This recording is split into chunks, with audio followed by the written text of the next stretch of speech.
L'augmentation ne devrait pas dépasser 10 centimes, mais elle suffit à créer quelques remous entre l'autorité de régulation des transports et la société Atland. Le concessionnaire du tronçon landais de la 63 réclame une augmentation de 0,39% des tarifs au péage l'an prochain. Une éventualité déjà mal perçue par les automobilistes. C'est bien trop cher pour ce que c'est. Déjà, le carburant, ça devient hors de prix. Après, si les autoroutes s'y mettent aussi, c'est absolument pas normal, quoi. Je trouve que c'est un peu de l'abus en fait. Je pense que l'autoroute, elle devrait avoir un prix fixe. Ici, depuis le temps que ça existe, ça devait être gratuit. Pourquoi ? Vous vous rendez compte le nombre de voitures qui passaient tout le péage comme ils ramassent? Atland souhaite ainsi compenser des travaux de mise aux normes effectués il y a un an sur cette bretelle de sortie d'autoroute.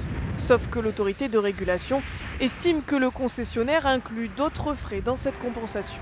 L'entretien et la maintenance du diffuseur numéro 9 relèvent d'une obligation établie dès le contrat de concession initial de la société Atland. Ils ne peuvent par conséquent pas se traduire par une hausse additionnelle des tarifs de péage.